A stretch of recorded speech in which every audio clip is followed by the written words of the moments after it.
My hands shook as I poured coffee for the state attorney general. After 2 years of HOA hell, today was my chance for justice. Then my front door slammed open. "Where is SHE?" screamed Maggie Richardson, the HOA president who'd made my life miserable. She just walked into her own trap. Before watching full story, comment below from where you watching. Also like and subscribe for more stories. My hands were trembling as I poured coffee into the china cups my grandmother had left me, the ones with delicate blue roses that matched the lake view from my cabin window.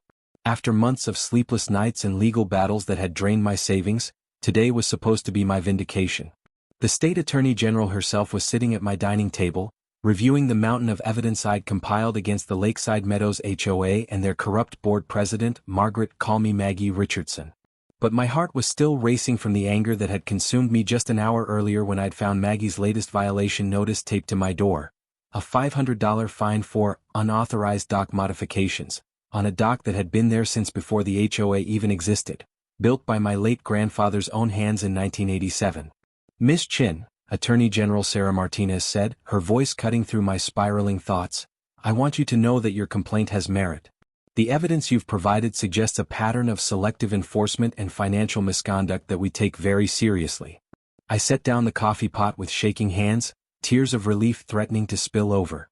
"I can't tell you what this means to me. They've made my life hell for 2 years. 2 years of harassment, frivolous fines, and..." The sound of my front door slamming open made us both jump. Heavy footsteps stomped across my hardwood floors, and my blood turned to ice as Maggie Richardson's shrill voice echoed through my cabin. "Where is she? I know she's here. That little troublemaker thinks she can go crying to the state over a few perfectly legal HOA fees." Attorney General Martinez's eyebrows shot up as she looked at me in surprise. I felt my face burn with humiliation. "I'm so sorry," I whispered frantically. "She has no right to be here. This is my property." But Maggie had already rounded the corner into my dining room, her artificially blonde hair wild and her face red with rage. She was clutching a folder of papers and pointing an accusatory finger at me when she suddenly froze, taking in the scene before her. "What? Who?" Maggie's mouth opened and closed like a fish as she stared at the professional woman in the navy suit sitting at my table, official documents spread between us. Attorney General Martinez stood slowly, her expression calm but her eyes steel. "Ma'am, I'm going to need you to identify yourself and explain why you just broke into this residence." The color drained from Maggie's face so quickly I thought she might faint. I didn't break in. We have easement rights. HOA business." "You slammed open my locked door." I found my voice, anger overpowering my embarrassment. "You barged into my home while I'm having a private meeting." But Maggie was still staring at the official seal on the Attorney General's documents, and I watched as the full realization dawned on her. Her folder slipped from her suddenly limp fingers, scattering violation notices across my floor. You're from the state," she whispered. "I am State Attorney General Sarah Martinez," came the crisp reply. "And you are?" "Margaret Richardson, president of the Lakeside Meadows HOA," Maggie stammered, then seemed to remember herself and straightened up. "And I have every right to be here conducting official HOA business with a resident who owes substantial fees and has been flagrantly violating community standards." The Attorney General's expression didn't change, but something in her posture sharpened. "Ms. Richardson, you just admitted to unlawfully entering this woman's home. Are you aware that's a crime? It's not unlawful. The HOA has broad authority to break and enter?" "I don't think so." Attorney General Martinez picked up one of the violation notices that had scattered from Maggie's folder. "Is this your signature authorizing a $500 fine for dock modifications?" Maggie's chest puffed up with renewed confidence. "Yes, and it's completely justified. That dock violates 3 separate covenants regarding waterfront modifications, and she's refused to remove it despite multiple notices." I couldn't stay silent. That dock was built in 1987.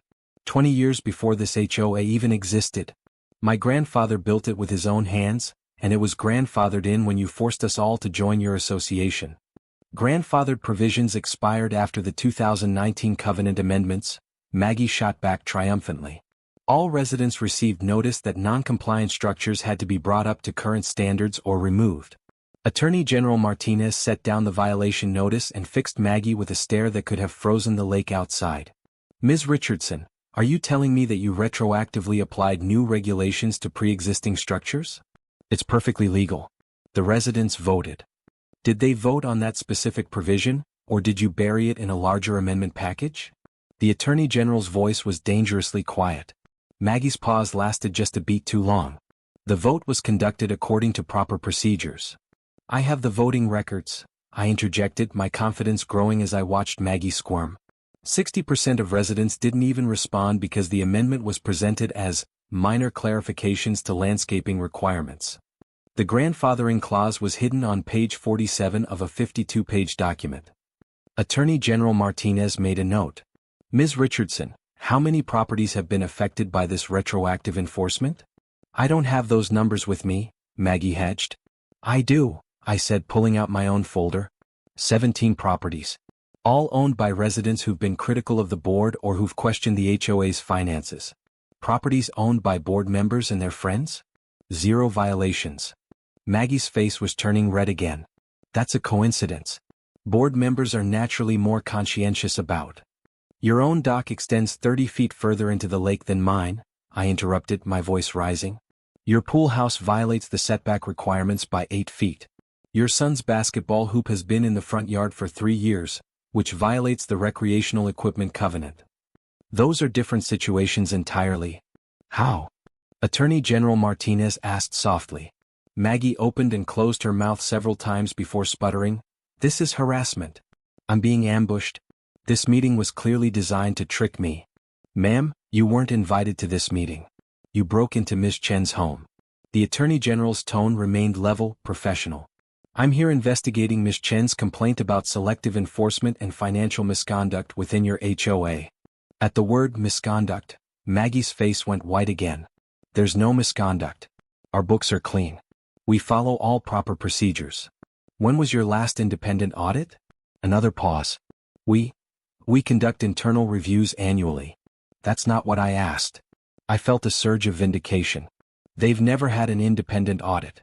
I requested the financial records last year, and they gave me a 3-page summary for an organization that collected over $400,000 in fees and assessments.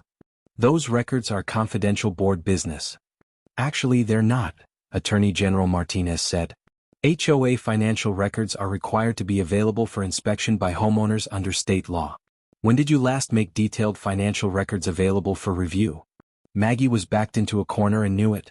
Her eyes darted around my dining room like a trapped animal looking for escape. I don't have to answer these questions without legal representation. You absolutely have that right. But I'm curious why you'd need an attorney to discuss basic HOA operations with a homeowner and a state official. The silence stretched uncomfortably. I could hear the lake lapping against my grandfather's dock through the window, and for the first time in 2 years, the sound didn't fill me with anxiety about potential violations. Finally, Maggie drew herself up and tried to regain some authority. Ms. Chen owes this association over $3,000 in unpaid fines and fees. If she thinks running to the state will get her out of her obligations, she's mistaken. $3,000? I gasped. For what? Maggie pulled out her phone and began reading from what I assumed was a notes app. Dock violations, $500. Unauthorized garden modifications, $200. Failure to use approved exterior paint colors, $300. Lawn maintenance deficiencies, $150 monthly for 8 months.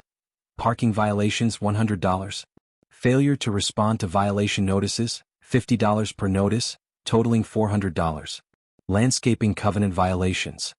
Stop, Attorney General Martinez commanded. Ms. Chin, when did you receive notice of these various violations? I grabbed my own folder, the one that had consumed my life for months. Here's every piece of correspondence I've received from the HOA since 2022. Most of these violations she just listed? I never received notices for them. The Attorney General examined my folder. These are photocopies of everything? Yes, ma'am. I started documenting everything after the harassment began. Harassment? Maggie shrieked. Following community rules isn't harassment. Driving by my house multiple times per day to look for violations isn't following rules. I shot back, surprising myself with my boldness.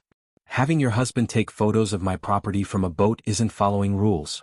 Calling the county building inspector on me 6 times in 3 months for projects that don't require permits isn't following rules. Attorney General Martinez looked up sharply. You filed false reports with county officials? They weren't false. We had reasonable suspicions. 6 times in 3 months, and how many violations were found? Maggie's silence was answer enough. 0, I said quietly. 0 violations found. The inspector told me he'd never seen anything like it, and that if they received any more frivolous complaints about my property, they'd start charging the HOA a fee for wasting county resources.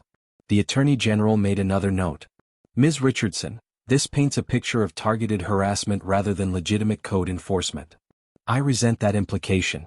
We treat all residents fairly. Do you? I couldn't hold back anymore. The fury that had been building for 2 years came pouring out. When the Johnsons painted their house bright yellow, actually yellow, not the historical cream that's supposedly required, did you find them? When the Reeds built their deck 6 inches taller than the covenant allows, did you make them tear it down? When your own nephew left his RV parked in his driveway for 2 months, did you enforce the recreational vehicle restrictions? Maggie's face was cycling through various shades of red. Those were different circumstances required. We handle each situation. The only difference is that those people don't question where the money goes. I was standing now, months of suppressed anger finally finding voice. The only difference is that they don't ask why our fees have tripled in 5 years while the common areas look worse than ever. The only difference is that they don't demand to know why you paid your brother-in-law's landscaping company $80,000 last year for work that was never completed. How dare you imply? I'm not implying anything. I'm stating facts. I turned to Attorney General Martinez. The playground equipment has been broken for 8 months. The community dock is falling apart. The clubhouse roof leaks so badly they've closed it indefinitely. But somehow we needed to increase everyone's monthly fees from $75 to $225 to maintain these facilities. Attorney General Martinez was taking notes rapidly. Ms. Richardson, can you explain the discrepancy between increased fees and deteriorating facilities? These are complex financial matters that require proper context and professional review, Maggie said stiffly. I won't be ambushed into discussing confidential board business in someone's living room. This isn't someone's living room, I said, gesturing around my dining room. This is my home that you broke into. And none of this is confidential. It's homeowner association business that directly affects every resident. The Attorney General closed her notebook and looked directly at Maggie. Ms. Richardson, I'm going to need you to leave this property immediately. Excuse me? You unlawfully entered this residence. The homeowner is asking you to leave. You need to go. I have a right to conduct HOA business. Not by breaking into someone's home. You don't. Leave now, or I'll have to consider additional charges beyond unlawful entry. Maggie looked like she wanted to argue further, but something in the Attorney General's tone must have penetrated her rage. She began gathering the scattered violation notices from my floor, her movements jerky and agitated. This isn't over, she hissed at me. You owe this association money and we will collect it. Actually, Attorney General Martinez said calmly, until our investigation is complete, I'm recommending that all enforcement actions against Ms. Chen be suspended. Maggie straightened up so fast she nearly lost her balance. You can't do that. I can, and I am. Any further harassment of Ms. Chen while this matter is under investigation will be viewed very seriously by my office. I watched Maggie struggle to process this turn of events. When she'd stormed into my cabin 30 minutes ago, she'd clearly expected to intimidate me into backing down. Instead, she'd walked into a meeting with the state's top law enforcement official and essentially incriminated herself and her entire board. Fine, she said finally, her voice tight with barely controlled rage. But don't think this gets you off the hook, Missy.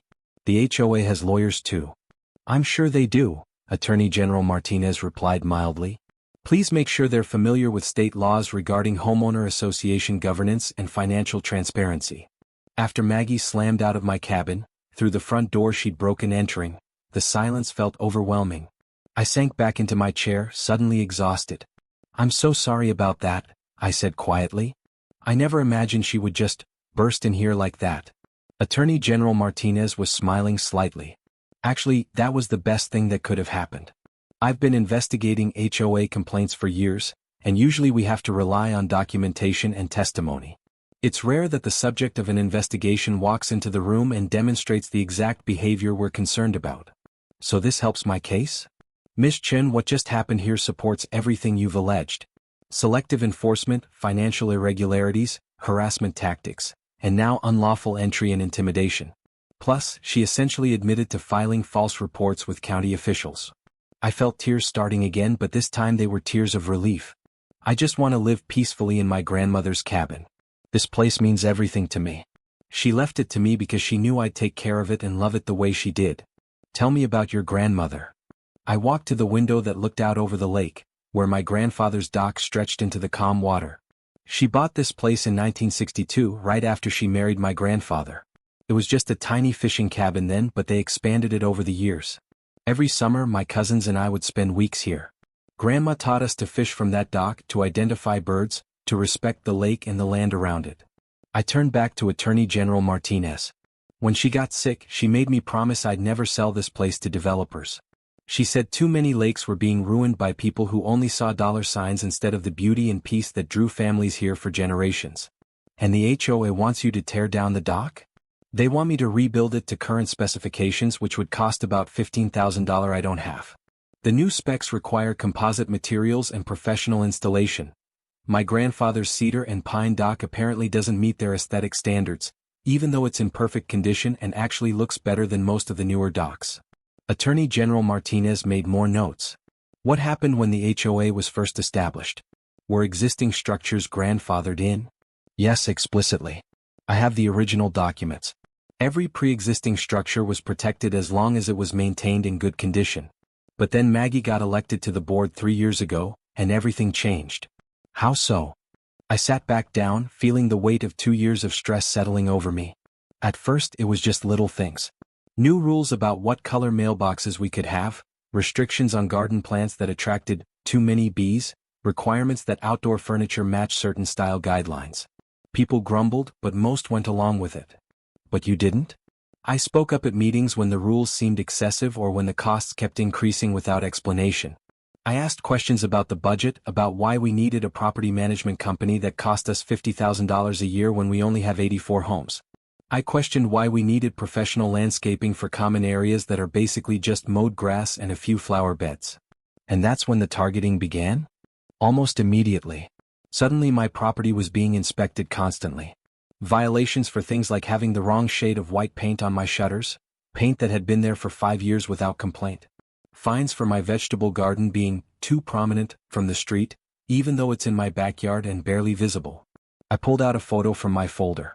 This is what they called a landscaping violation. 3 tomato plants that you can only see if you walk around to my back deck and peer over the railing. Attorney General Martinez examined the photo, shaking her head. This is clearly retaliation for your activism. It gets worse. When I requested detailed financial records, they scheduled the required inspection appointment for a Wednesday at 10 a.m., then claimed I'd missed it when I showed up exactly on time. They said they'd already left and I'd have to pay a $200 rescheduling fee. When I pointed out that I was there on time, they said their clocks showed 10:15. Did you get the records eventually? A 3-page summary that raised more questions than it answered. When I asked for receipts and invoices, they said those were proprietary business records not available to homeowners. Attorney General Martinez was quiet for a long moment, reviewing her notes. Finally, she looked up at me with an expression I couldn't read. Miss Chin, I want you to know that what you've experienced isn't uncommon, but it is illegal. HOAs have legitimate authority to maintain community standards, but they can't use that authority to silence critics or line their own pockets. So you'll investigate? We're already investigating. Your complaint triggered a review of several HOAs in this area, and the patterns we're seeing suggest systematic abuse. What happened here today just reinforced our concerns. I felt a wave of relief so intense it was almost dizzying. What happens now?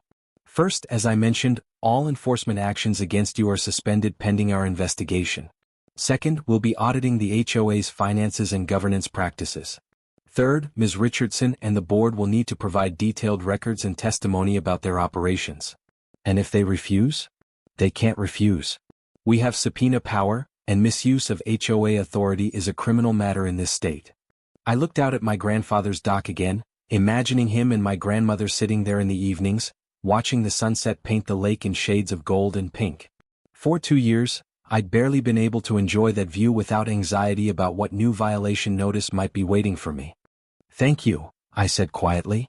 I know it's just your job, but thank you for listening to me, for taking this seriously. It is my job, Attorney General Martinez agreed, but it's also the right thing to do. HOAs serve a legitimate purpose when they're run properly, but when they become tools for personal vendettas or financial gain, they destroy the very communities they're supposed to protect. She began packing up her documents. I'll need you to continue documenting any contact from the HOA board or their representatives. Take photos, keep copies of everything, and call my office immediately if you feel threatened or harassed. I will. And Miss Chin? You should be proud of yourself for standing up to this. A lot of people would have just paid the fines and hoped it would stop. I couldn't do that. This isn't just about me, it's about every homeowner who's being bullied or cheated. It's about preserving the places that matter to families like mine. After Attorney General Martinez left, I sat alone in my dining room, looking out at the lake as the afternoon light began to fade. For the first time in 2 years, the silence felt peaceful instead of ominous. I walked out onto my deck and down to my grandfather's dock, running my hand along the smooth cedar railing he'd crafted with such care. The wood was still solid, still beautiful, still perfect for watching herons fish in the shallows and loons dive for minnows. Tomorrow, I knew, would bring new challenges. Maggie and her board wouldn't go quietly, and the investigation would probably drag on for months. But tonight, for the first time in far too long, I could sit on my grandmother's dock and watch the sunset without fear. The lake was calm, reflecting the sky like a mirror, and somewhere in the distance, a loon called to its mate. This was what my grandmother had wanted me to protect. Not just a piece of property, but a piece of peace in an increasingly chaotic world. And thanks to one HOA president's spectacular miscalculation, I finally had the help I needed to do exactly that.